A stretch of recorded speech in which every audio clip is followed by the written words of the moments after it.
Men, have you ever called out a man baby? All of my housemates agreed to let our roommate's friend, Kyle, camp out in our living room, since we'd get to pay less rent. But then came the piss on the toilet, dirty cups and plates, and at one point I found a coom sock lying around. He also had this awful habit of sleeping with his fat body exposed, and he'd never put on boxers when he went to the bathroom. It got to the point where we bought him a curtain to set up for some privacy. Then we ended up having to put the curtain up for him, because he never did, and we were sick of getting flashed all the time. I personally hated the dude for many reasons, but the worst was because one day he randomly decided my dog preferred him to me. He kept trying to take her for walks without my permission. He tried to get her to sleep with him at night, which never worked out because she prefers her crate. When we had our daily training session, he'd interrupt and tell me I was doing everything wrong and insist on taking over. It was actually a bit funny when he would randomly try to prove he could handle her better. She tends to follow me around the house, so when he'd see her he'd order her to sit, stay or come over to him, which she never did even once. She tended to ignore him, and I don't really blame her since he smelt so bad. Finally rent day came. We usually pay $900 each for rent, but we told Kyle from the start he only had to pay $400 each month since he didn't have his own room and we understood he was saving up for a place. Of course, he only handed over $200. He said work was tough and he'd pay us back in payment plans to make up for it. My roommate who was in charge of the bills said it would be fine and he'd cover for him until he could pay him back. I didn't hold my breath. It only got really bad the very next week, when this dude messed up twice in very big ways. The first was when my roommate who handles the bills brought his new girlfriend over for the first time. She seemed like a nice girl and she even offered to cook dinner for all of us, which I thought was sweet. Then in came the mess of a man, drunk and shirtless, who saw the girlfriend and immediately made a dash for her. He was all up in her space, and made a lot of comments about her body. My roommate didn't seem to care, so I stepped in and told him he needed to give her some room to breathe. He shoved me in the chest and started yelling at me. He went on a rant about how I thought I was better than him because I could afford food and a car and he couldn't. He said I'd never understand the trauma he went through growing up with parents who didn't care about him, and how no one wanted to give him a good job.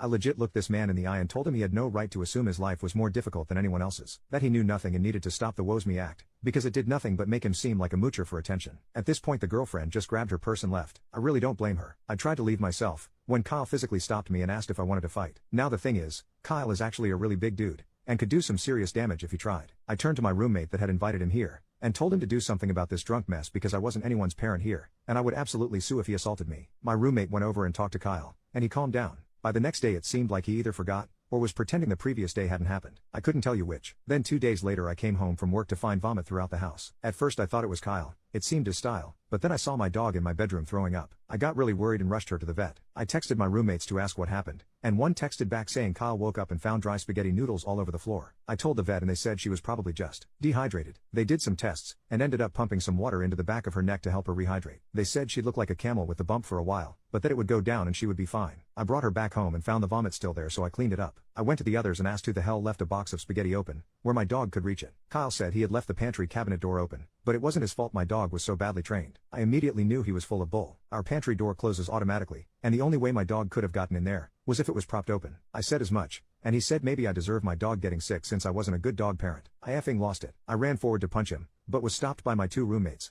who told him to take a walk so they could talk to me. As soon as he left I told them I wanted him gone. He was a disgusting slob who did nothing for himself, or the house, and hadn't even paid rent. He harassed the girlfriend earlier, and now it seems like he poisoned my dog. They agreed with me that he needed to leave. My roommate who brought him here apologized about ever bringing him into our lives. We settled on him having until the end of the month to get TF out, and that he still owed us rent. My roommate in charge of the money offered to tell him, and I agreed. Only the next day, that very same roommate asked for us all to gather to talk to him, just to find out he did not stick to the plan. Apparently Kyle gave him a whole sob story, so he told him he could stay for an entire extra month after the end of this one, and he didn't have to pay any rent for past or present time he stayed here. I was so angry I burst out laughing. Like, I couldn't breathe type laughing. I told him absolutely not. The only reason I agreed to let this guy stay here was so I could have a break on rent for a while. Now, thanks to him I owe hundreds of dollars in vet fees, and gained my own kind of trauma from dealing with his sorry butt. I am not okay at all with allowing him to stay longer than ever agreed upon. Plus I'd have to pay a regular amount of rent while dealing with his bull? No, not happening. My roommate turned to the other one, hoping he would back him up, but he just agreed with me. He said he regretted ever bringing the idea of letting Kyle move in up, and he should have been kicked out a long time ago. The only reason he thought it was a good idea from the start was for the lower rent cost for a bit. I told my roommate he needed to either go back and tell him the actual deal, or he'd be paying for Kyle's portion of rent on top of his own, because I would only be sending him the amount we agreed to when Kyle moved in. He tried to argue with us, saying it wasn't fair to place him in such a bad position. I told him, you did it to yourself for falling for a sob story from a manipulator who literally harassed your girlfriend. He told us once again the entire situation was unfair. I told him, I absolutely agree. So not only will I only pay the agreed upon amount, but I will be minusing the cost of the vet bill as well from my rent, since you clearly want to help this man with his financial issues so badly. I just got up and left. My other roommate shrugged, apologized again, and walked away too. When rent time came I ended up paying him only the agreed upon amount, not minus the vet bill, as I thought that was going too far. I wrote a note and attached it to Kyle's curtain that he has only 7 more days to leave or he'd find all his stuff on a curb outside. 3 days later the guy finally left. None of us have interacted with one another since. We're all still pissed at each other and I don't know if that's ever gonna change.